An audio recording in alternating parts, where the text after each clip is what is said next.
For the record, the members of the House of Representatives implicated by the Discaya spouses, as well as Congressman Martin Romualdez and Congressman Eric Yap, cited by Mr. Orly Gutesa, were invited to attend this hearing.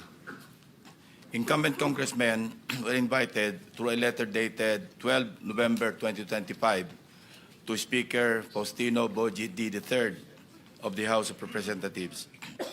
Now, according to Speaker D, the members will not be appearing before the committee today in order to avoid any possible prejudice to the ongoing investigation and eventual findings of the ICI, Independent Commission for Infrastructure, given that the invited members have already submitted themselves to its jurisdiction and proceedings.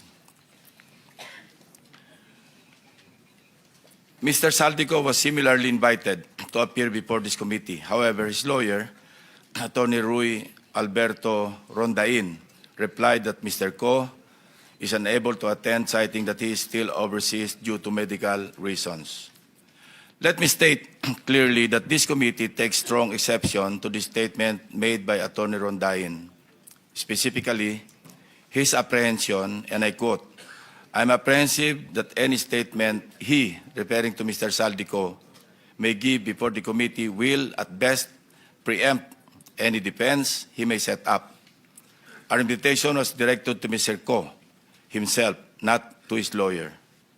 Suffice it to say that Article 1, speaking of jurisdiction, Section 2 of the Rules of the Blue Ribbon clearly states, and I quote, "The filing or pendency of any prosecution or criminal action shall not stop or abate any inquiry to carry out a legislative purpose." Several of the invitees were also sent their excuse letters. Number 1, Jonathan Quirante of Quirante Construction.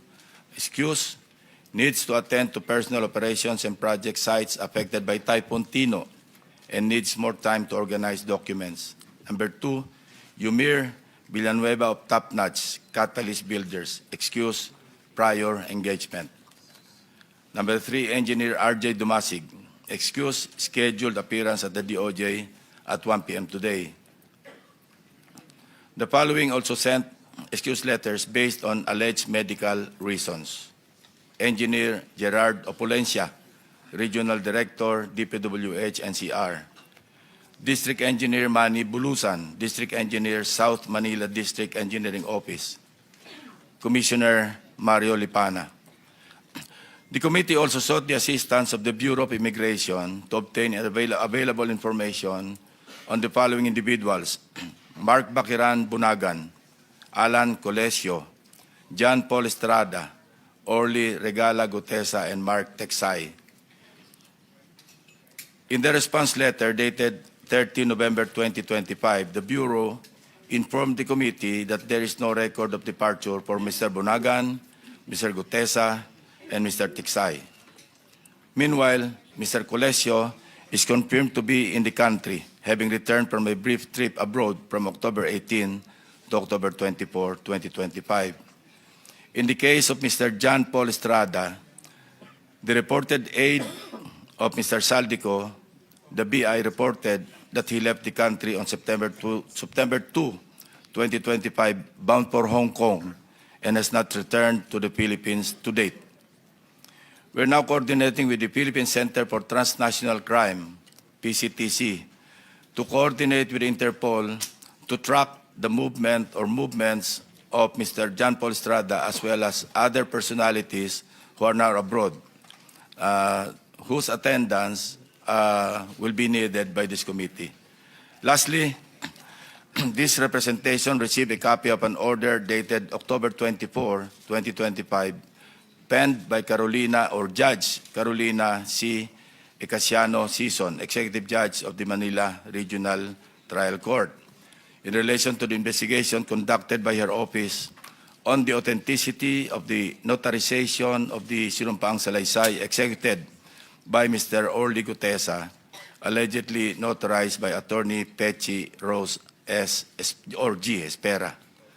For the record, the committee notes that the notarial monthly report submitted by Attorney Spera covers notarized documents recorded under Notarial Book Number 3, specifically Book Number 3, Document Number 41 to 173, pages 10 to 36, period September 11 to 30, 2025.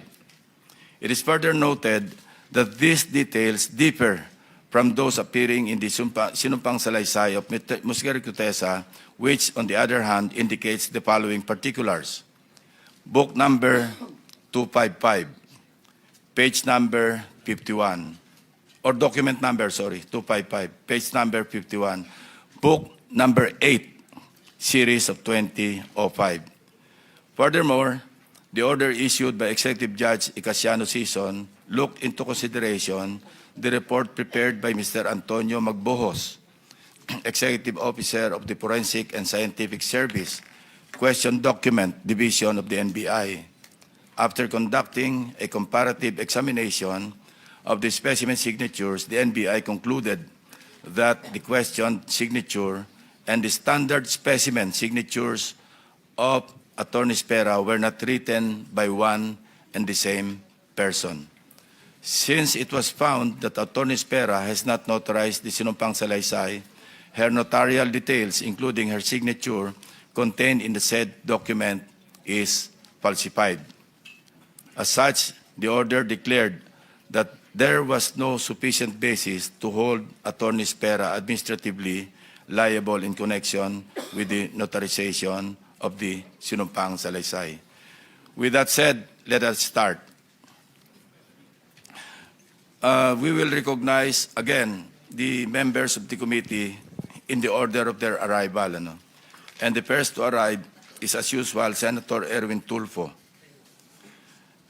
Of course, the Senate President, we are joined by the Senate President to arrive second. Then followed by Senator Ontiveros, Senator Pangilinan, Senator Marcoleta, Senator Bam Aquino. So, Senator Tulfo, you have the floor. Thank you, Mr. Chair. I just have a quick statement, Mr. Chair. Distinguished members of the committee. The Professor Wina Guerra of UP Center for Integrated and Development Studies in their policy paper, Flood Control Fiasco, the policy reckoning for accountability in the Philippines, revealed that our flood control failures stem not from lack of funds, but from absence of credible science, data, and accountability, and also, of course, of corruption. One of her recommendations is the revival of Project NOAA and its return to the Department of Science and Technology. Project NOAA once provided real-time hazards, rainfall, forecast, flood simulation, guided both national agencies and the LGUs. It is for this reason that I urge this committee to recommend the said policy, Mr. Chair. Thank you. Before anything else, we also invited, again, former Undersecretary Roberto Bernardo. He has submitted his supplemental affidavit to the Department of Justice, and we want to hear, for the record, his sinumpang salaysay as submitted, or supplemental affidavit. This is supplemental to the September 25 affidavit that he submitted likewise to the Department of Justice, which he also testified before this committee. So, Undersecretary Bernardo, you're recognized. Good morning, Mr. Chair and the honorable members of the Blue Ribbon Committee. Mr. Chair, may I be allowed to read an opening statement? Go ahead. How many minutes? 3 minutes lang po. Go ahead. Go ahead. Okay. Salamat po. Dear Senator Lacson and honorable members of the Blue Ribbon Committee, again, I am Roberto R. Bernardo, formerly an Undersecretary for Operations of the Department of Public Works and Highways. Today, I am once more before the Honorable Blue Ribbon Committee upon its invitation and consistent with my assurance during my first appearance last September 25, 2025 to fully cooperate in its ongoing investigation. I am here not only out of respect for the invitation of the Honorable Committee, more importantly, I am compelled to come clean because of my fear of God Almighty and my ardent desire for my countrymen to give me a chance to atone for what I have done and failed to do, for which I offer no excuse or justification. Nung ako'y nabanggit sa mga irregularidad na ito, Ang una kong naisip ay manahimik tungkol sa nalalaman ko. Haharapin ko na lang ang mga asunto na isasampa sa akin. Ako ay aasa na lamang sa pamamagitan ng aking pananahimik ay makakakuha ako ng proteksyon mula sa makapangyarihan sa politika at maimpluwensyang mga personalidad na silang may pakana o kaya nagbigay daan sa mga irregularidad na ito. Gayunpaman, napagtanto ko na ang isang pagkakamali ay hindi maaaring iwasto ng isa pang pagkakamali. At kung may maisang pamangkaso ay maaaring magtagal ito bago matapos. Sa aking pagkakaalam sa mga nakarang scam, tulad ng ilang kaso ng PDAF, mahigit isang dekada na ang nakalipas, hanggang ngayon ay dinidinig pa. Kawawa ang bayan. Hindi ko matiyak kung ang mga pangunahing may sala sa mga irregularidad na ito ay mapapatawan ng kaukulang parusa sa lalong madaling panahon. Gayunpaman, umaasa ako na sa pamamagitan ng kasulukuyang mga pagdinig ay makakabuo ang ating mga mambabatas ng kaukulang batas na hindi lamang tutugon sa epekto ng mga maanumalyang gawain ito, kundi na rin makakapigil sa pag-ulit nito. The magnitude of the irregularities and how this have gravely affected and will affect our nation and its citizens cannot be overemphasized. I am committed to disclose everything that I know regarding these anomalies, particularly the complicated and ingenious ways by which these were carried out and perpetrated all these years. This, despite the serious threats to my personal safety and that of my family and loved ones. Mula sa aking paninilbihan bilang isang mababang laborer hanggang ako'y naging isang undersecretary, napag-alaman ko na ang profesional na kakayahan at integridad ay maaaring hindi sapat upang matiyak ang tagumpay sa profesional na karera ng isang tao. Nakapaloob sa isang tiwaling sistema kung saan ang isang tao ay pinangakuan ng biyaya o kaya'y pinipilit na lumahok sa mga irregularidad. Ang takot sa maaaring masamang mangyari bunga ng hindi pagsunod o pagnanais na rin sa personal na pakinabang o kaya'y kombinasyon ng dalawang ito ay sumisira sa moral na direksyon ng isang tao. Lalo na kung ang mga dapat na may pangunahing kakayanan na humadlang sa masamang gawain ay siya ring may pakana nito at nagbibigay daan dito. Naniniwala ako na hindi lamang ako ang nakaranas sa sitwasyong ito. Nakikiusap ako sa mga nasa ganitong kalalagayan na magtiwala sa kinauukulan at lumantad na at makipagtulungan sa kasalukuyang investigasyon. In connection with my application for coverage as a state witness under Republic Act No. 6981, I have earlier submitted to the Department of Justice a second supplemental affidavit, further clarifying my previous disclosures on the government flood control and other infrastructure projects subject of the present proceedings. Once again, with the assurance of the Honorable Committee that my rights and benefits under RA 6981 shall be respected, I will be submitting the second supplemental affidavit to the Honorable Committee with the prior authority of the Department of Justice through the Honorable Frederick A. Vida, Acting DOJ Secretary, as set out in an authority to disclose, which I am likewise submitting to the Honorable Committee. Thank you po. Proceed with your statement.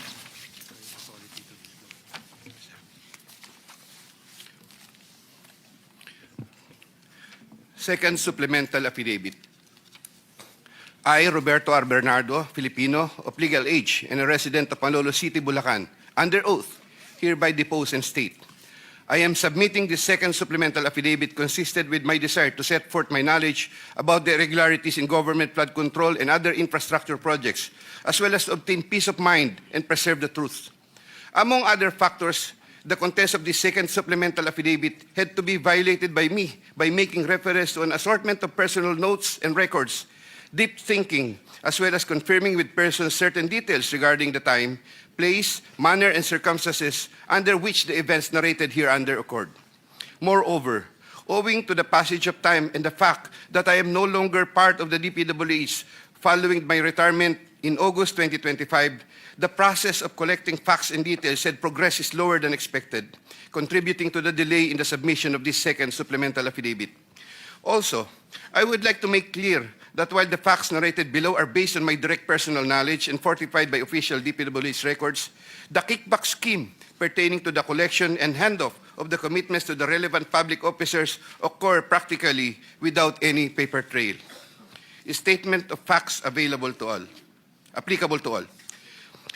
Over the decades that I worked for the DPWH, it has always been my philosophy to form good working relationships between and among my bosses and or superiors, inferiors and or subordinates, and other colleagues even without the promise or expectation of a reward or personal advantage. I would rather troubleshoot problems than develop enemies and immediately address all concerns. I would do this so that I can effectively perform my duties and responsibilities under the DPWH. Unfortunately, this professional orientation of mine has forced me to compromising situations that include the matters narrated hereunder. I reiterate my deep remorse and guilt for what I have done, and I am now animated by an honest desire to help rectify the institutional defects in the systems and operations, not only of DPWH, but also other government agencies, and help in developing lasting and meaningful reforms. I can confirm, based on my personal knowledge, that in some form or another, and on various extents, based on current setup, each and every DPWH official, employee from top and down the line is buffeted with various avenues of corrupt acts and practices. This would include high-ranking members of the department, such as secretary, undersecretaries, assistant secretaries, regional directors, district engineers, bids and awards committee members, engineers, inspectors, and all the way down to laborers. This is also true for several top officials of other departments and or agencies, such as but not limited to the Department of Finance, Department of Environment and Natural Resources, Department of Health, Department of Education, Department of Agriculture, Department of Agrarian Reform, Department of Transportation, Philippine Charity Sweepstakes, Philippine Coconut Authority, etc. Moreover, I can confirm, based on my personal knowledge, that in some form or another, and on various extents, most proponents have their own designated contractors who will take on the projects for the former's benefit and advantage. Sometimes, other proponents would request me to suggest contractors for them who are known to me or referred to me by friends and other personalities. There are situations that national and local elected politicians would request me to source projects for them. If given more time and opportunity to review the records and confirm supporting facts, I may be able to particularize the details of these transactions and dealings. Senator Ramon Bong Revilla Jr. I have a close and friendly relationship with Senator Ramon Bong Revilla, and we go all the way back since the time of Amay Bisaya and Mayor Viseo, who first introduced me to the former legislator while I was still a district engineer in Laguna sometime in 2005 or 2006. We frequently meet in important social gatherings. Senator Revilla later on became a godparent of two of my daughters, while I became a godparent to one of his children. When Senator Revilla was incarcerated, I visited him several times at the PNP Custodial Center at Camp Crame. Because of our close relationship, Senator Revilla had asked me for assistance on several matters which I can no longer exactly recall at the moment because this happened a long time ago, and I presently don't have records to help me reconstruct the events. Sometime in the third quarter of 2024, Senator Revilla and I met where he asked me for a list of projects for funding, ostensibly to help him in his national campaign. When Senator Revilla asked me about the percentage of the commitment, I suggested either 20 or 25, to which Senator Revilla said 25%. Soon thereafter, also in the third quarter of 2024, I asked then District Engineer Henry Alcantara to prepare a list of projects, which he subsequently gave to me. The said projects are enumerated in a list here to attach as Annex A. Moreover, still in the third quarter of 2024, I also asked then District Engineer, but later Regional Director for NCR, Engineer Gerard Opalencia, to prepare a list of projects, which he subsequently gave to me. The said projects are enumerated in a list here to attach as Annex B.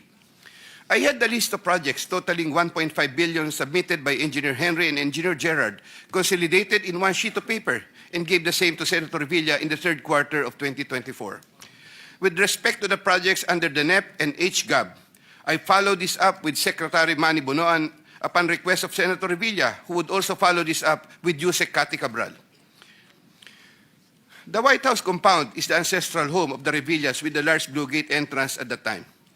Sometime in the last quarter of 2024, Engineer Alcantara collected the 25% commitment of about 125 million and informed me that the same was ready for turnover through Engineer Gerard Opalencia. Engineer Gerard Opalencia told me that the 25% commitment was already loaded in my vehicle. After receipt of the 25% commitment, which were packed in 6 cardboard boxes, each containing at least 20 million, and 1 paper bag containing 5 million. I called up Senator Revilla to inform him the same is ready to be turned over to him. Sometime December 2024, probably the Monday after my receipt of the commitment, my driver and I went to the residence of Senator Revilla. Upon reaching the area, I tried calling Senator Revilla, but he was not answering my call, so I waited. After waiting for approximately 1 hour at a nearby gasoline station, we were finally allowed inside the compound by the guard. Once inside, we parked the vehicle, and shortly upon alighting, I saw Senator Revilla at the terrace. I walked over to Senator Revilla for a casual talk. While the boxes were being unloaded, Senator Revilla and I talked for about 20 to 25 minutes. I asked him, "Sen, bakit hindi ka nangangampanya?"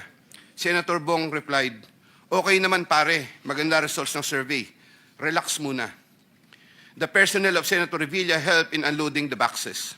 After the delivery of the commitment, I headed back to Manila. Sometime late January or February 2025, in relation to a list of projects submitted by Engineer Gerard Opulencia, Senator Revilla called me to follow up on the status of the commitment.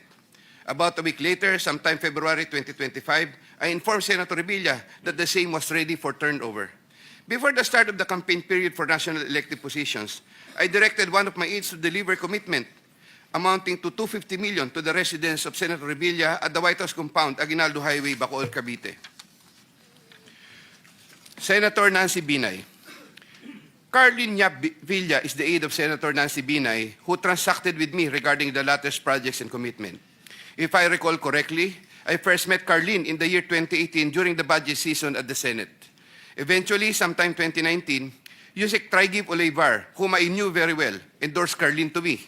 From then on, Carlin would contact me directly to follow up the status of different matters. Sometime fourth quarter in 2022, Carlin, claiming to act on behalf of Senator Binay, asked my help for the transfer of an assistant district engineer in Mindanao to another district, a request which I endorsed to Sec Bunoan. Sometime during the third to fourth quarter of 2022, Carlin requested on behalf of Senator Binay for a list of projects worth around 1.882 billion with 12% commitment. The said projects are enumerated in a list here to attach as Annex C. I got 3% of 1.882 billion. I prepared a list of projects within my area of jurisdiction with the help of DPWH officials, but could not recall at this time exactly who among them gave me the list. But I can recall that it was Engineer Manny Bulusan who coordinated the collection of the commitment. Eventually, during the first quarter of 2023, the commitment was delivered to Carlin for Senator Binay in several tranches in Makati and Quezon City. But I could not recall at this time the details of the deliveries, but I undertake to submit additional information thereon. Sometime last quarter of 2023, Carlin again asked for Senator Binay a list of projects for inclusion and funding under the 2024 GAA, which I provided with the help of Engineer Gerard Opulencia and Engineer Henry Alcantara. The total list of projects initially amounted to 2.5 billion, but which was reduced to 1.672 billion. The said projects are enumerated in the list here to attach as Annex D. Apparently, some individual or group offered Senator Binay a higher amount of commitment of 15% instead of the previous 12%, with the promise that the commitment would be released much earlier. Usec Trigib learned about the plan to transact with this individual or group, and I was informed by Usec Trigib that he confronted Carlin and said to her, "Bakit nyo binabawasan ng kay Robert? Siya din naman ang nilalapitan ng mga yan pagka nagkakaproblema." However, sometime later part of December 2023, Carlin called me and requested for a 50 million advance for Senator Binay's use for the holiday season because the individual or group was unable to deliver on their promise, and which I then helped to fix. Thereafter, Carlin told me that Senator Binay was expecting an increase in the commitment from 12 to 15%, which I agreed to fulfill. I did not get any percentages from the aforementioned projects worth 1.672 billion, but I was reimbursed the 50 million which I earlier advanced. I was nurturing goodwill with Senator Binay by fulfilling the commitment. Sometime 2024, Carlin requested me to relate to Sec Bunoan Senator Binay's request for some allocation under the NEP, which I did. Sec Bunoan allocated 500 million for Senator Binay under the NEP for 2025, which I relayed to Carlin. Carlin told me to prepare a list of projects for the 500 million allocation. I then asked a list of projects from Engineer Henry and Engineer Gerard worth 500 million, which I then submitted in person with Sec Bunoan, who then told me he will instruct Usec Cabral to include the same in the NEP. The list of projects was included in the NEP for 2025. The said projects are enumerated in a list here to attach as Annex E. Likewise, sometime in the last quarter of 2024, Carlene for Senator Binay asked for a list of projects to be included in the 2025 GAA. I then directed Engineer Henry and Engineer Gerard of Polescia to prepare a consolidated list of projects. I submitted a list of projects totaling 3 billion to Carlene, but only approximately 2.6 billion was included. The said projects are enumerated in a list here to attach as Annex F. After these projects appeared in the GAA, Engineer Bulusan, Engineer Upolescia, and myself collected, raised, and prepared the 15% commitment, which was all turned over to me. There were difficulties in collecting the commitment, as there were contractors, congressmen who did not give amount considering the issue of for later release projects totaling approximately 80 million more or less, which I had to advance. Despite this total commitment collected and raised for Senator Binay was 15% of 1.2 billion or around 468 million more or less. I earlier mentioned that the 37 million more or less was delivered at Horseshoe Village, Quezon City, which refers to the amount collected by Engineer Henry Alcantara. But upon full recollection, there were two deliveries. The first delivery amounted to 340 million at a house in Horseshoe Village, Quezon City, and the second delivery amounted to at least 200 million at another house, but also in Horseshoe Village, Quezon City. After the second delivery, Carlene told me, "Kinuha na ni Sir, salamat raw. Hindi ka raw kakalimutan sa Makati." The Sir refers to the husband of Senator Binay. I did not get any percentage from the projects worth 3,120 million for NEP and GAA for Senator Binay. Senator Chis Escudero and Maynard Ngu. I met Maynard Ngu at the Manila City Hall during the term of Mayor Erap, and while I was the city engineer of Manila sometime in 2013.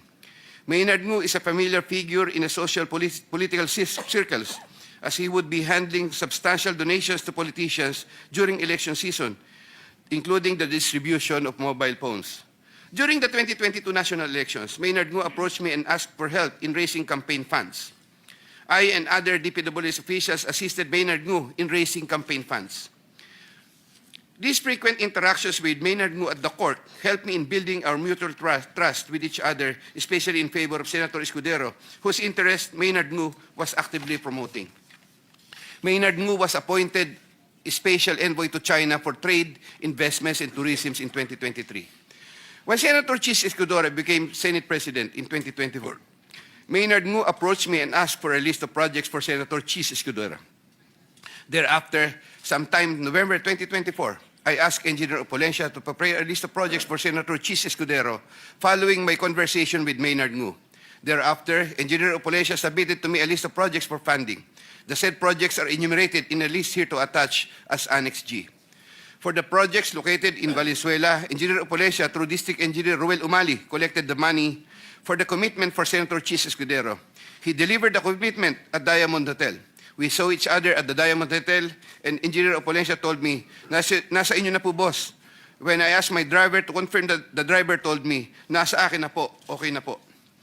For the projects located in Marinduque, Engineer Opolescia, through Regional Director Ryan Altea, collected the commitment for Senator Chis Escudero. He delivered to me the commitment at Diamond Hotel. Engineer Opolescia called me and said, "May papadala ako sa inyo ngayon. Dadalhin na lang po sa Diamond." Later, the driver told me, "Nasa akin na po, okay na po." Following a deeper recollection of the facts and checking with public records, I can now confirm that in addition to the Valenzuela and Marinduque projects, Engineer Opolescia also provided the list of projects for Oriental Mindoro and Quezon City. The complete list of projects for Senator Chis Escudero is worth 1.4 billion with 20% commitment. The said projects are enumerated in a list here to attach as Annex H. Sometime early 2025, I made the first delivery of 160 million for Senator Chis Escudero at the Cherry Mobile Building at Maynard Ngu in Apacible Street, Manila. Thereafter, early 2025, I made the second delivery of 120 million for Senator Chis Escudero, also at the Cherry Mobile Building of Maynard Ngu. Senator Jinggoy Estrada. I have known Senator Jinggoy Ejercito Estrada since I met Senator Jinggoy Estrada through the social circles of Senator Bong Revilla. We usually had encounters during social gatherings of people in the movie industry. We developed a close relationship. Sometime in 2010, when I was Assistant Regional Director of DPWH Region 4A,